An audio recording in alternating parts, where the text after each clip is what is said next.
which is a non-carbon nanotube super black coat.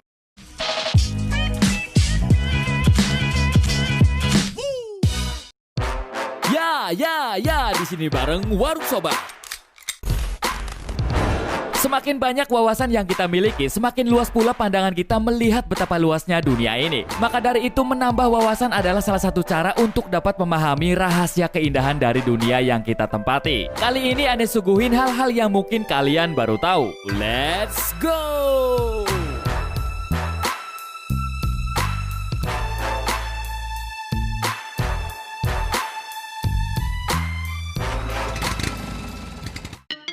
Enam, panda.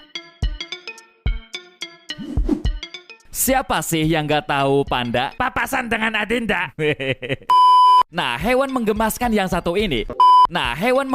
yang satu ini selalu menjadi perhatian publik karena keunikan dari bentuk tubuhnya, sob. Tapi tahukah kalian bahwa semua panda yang ada di dunia ini semuanya adalah milik negara Cina?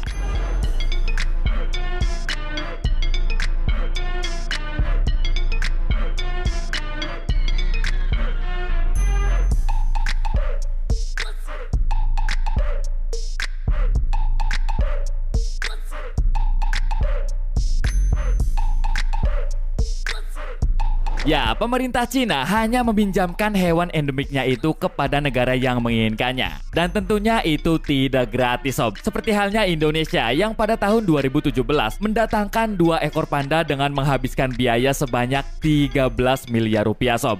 Amazing.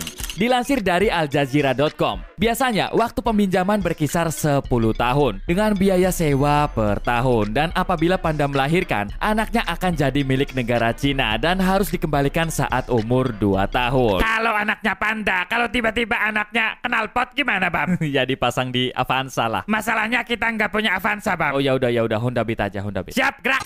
和2名兽医提前1个月在我们这里进行饲养管理学习。其次的话，我们这次过去配了1名兽医和1名饲养。 5. Cacing Siberia. Para peneliti dikejutkan dengan sebuah penemuan yang luar biasa saat menganalisis 300 sampel endapan permafrost Arktik. Mereka menemukan 2 sampel nematoda atau cacing yang sudah bertahan hidup hingga puluhan ribu tahun. Kedua cacing purba itu ditemukan di 2 tempat yang berbeda, yaitu di fosil lubang tupai di dekat Sungai Alazeia dan di Duvaniyar, Sungai Kolyma.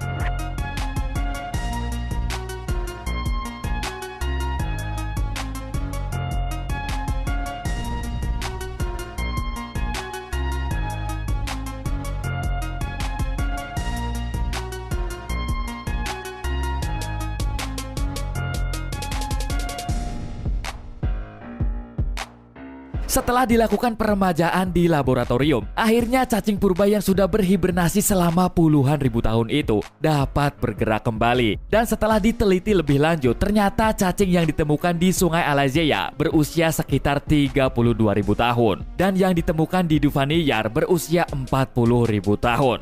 Hewan kecil yang biasanya memiliki panjang tubuh 1 mm ini menjadi hewan dengan waktu hibernasi terlama di dunia, sob. Dan yang terlama jomblo adalah Santoso. Hei, enak aja, gue mah pacarnya di mana-mana. Di Bandung 2, di Cibinong ada 4, dan Jakarta banyak. Hihihi, Pak Boy.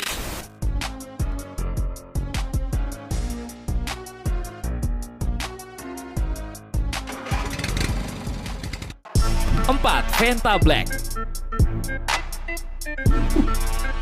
Warna hitam merupakan warna yang paling sering dipilih dalam menentukan fashion seseorang. Ya, karena warna hitam merupakan warna yang netral, sob. Tapi tahukah kalian bahwa ada sebuah penemuan bahan baru yang merupakan salah satu zat paling gelap di dunia ini, yaitu Venta Black. Bahan ini dapat membuat suatu objek 3D menjadi datar, bahkan hanya terlihat hitam legam saja. Hello everybody. Well, we wanted to show you a new product we have in development, which is a non-carbon nanotube that were previously coated with Vantablack S-Vis. The same ones that were on display in the London Science Museum, with a level of performance under normal lighting. So you can see here we shot this with a Sony Venta Black ini pertama kali dikembangkan pada tahun 2014 oleh perusahaan asal Inggris bernama Sherry Nanosystems. Vantablack diketahui dapat menyerap hingga 99,965% cahaya. Jadi kemungkinan bahan ini bisa digunakan pada pesawat tempur sob untuk dapat seolah menghilang pada kegelapan malam. Berarti kalau dibikin baju malam-malam ke rumah janda enggak ketahuan. Belum tentu, enggak kelihatan, bukan enggak ketahuan. Teknologi Vantablack ini juga akan sangat mendukung pengembangan teknologi luar angkasa karena penyerapan cahayanya akan sangat mempengaruhi efektivitas peralatan yang dioperasikan di ruang angkasa. Contohnya ya cahaya laser ini sob.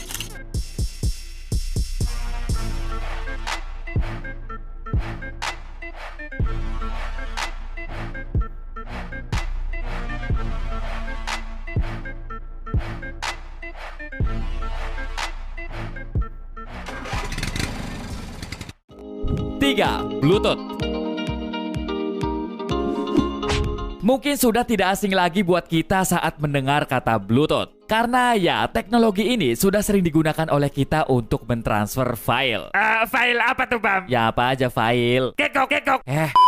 Tapi tahukah kalian asal-usul nama Bluetooth? Nama Bluetooth ini pertama kali diusung oleh perusahaan Intel saat mencoba merancang Bluetooth ini bersama dua perusahaan lainnya, yaitu Nokia dan Sony Ericsson. Yang tahu merek ini udah tua.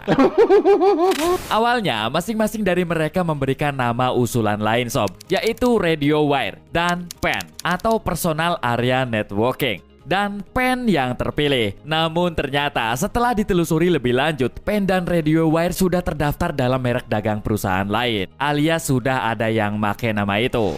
Dan akhirnya mereka memutuskan memilih nama Bluetooth karena Bluetooth adalah nama julukan Raja Viking yang bernama Harald Gurmson yang mampu menyatukan dua negara. Tak hanya itu sob, logo Bluetooth juga memiliki makna yang berkaitan karena logo itu ditulis huruf B yang merupakan inisial Raja Blatan dalam aksara Denmark kuno.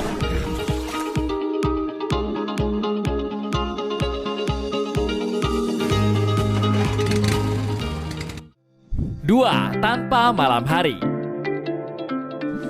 Siang tanpa malam bagaikan taman tak berbunga. Kok kayak lagu ya? Hidup tanpa cinta bagai taman tak berbunga. Hai, begitulah kata para pujangga. Aduhai, begitulah kata para pujangga. Taman suram tanpa bunga.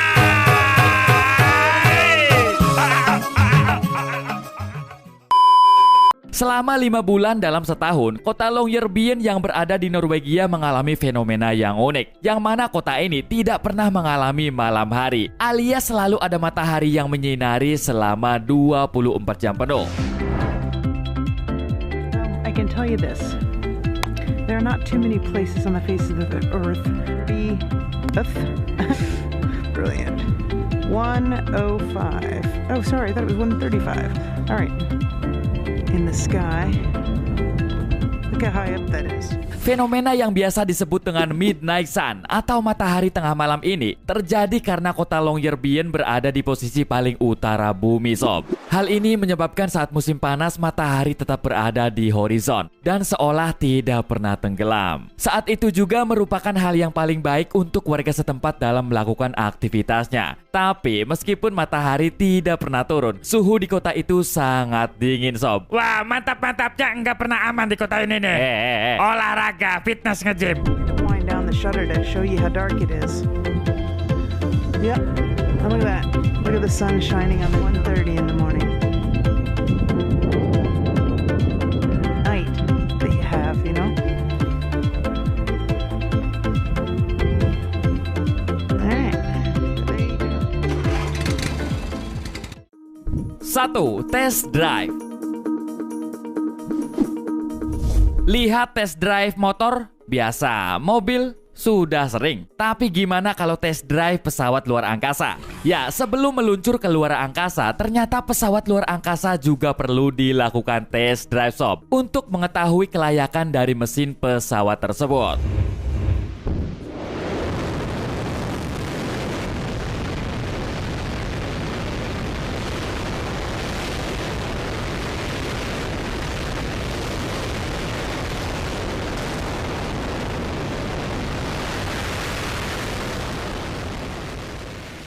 Wih, mantap sob, keren. Asapnya bahkan membentuk seperti awan di langit. Kalau awan di hatinya ya gue, mendung-mendung sejuk kayak teh pucuk. Prat.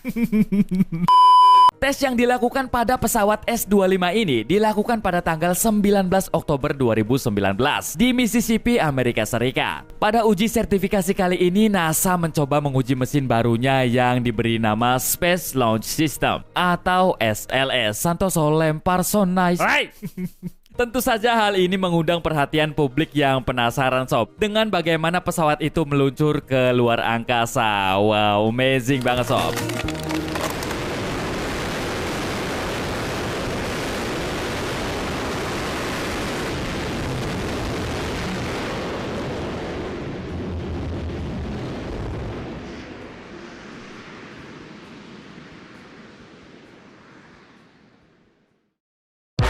Nah, gimana sob? Itulah hal-hal yang mungkin kalian baru tahu versi Warung Sobat. Biar saya lebih semangat, silakan share video ini ke media sosial kalian. Bye-bye.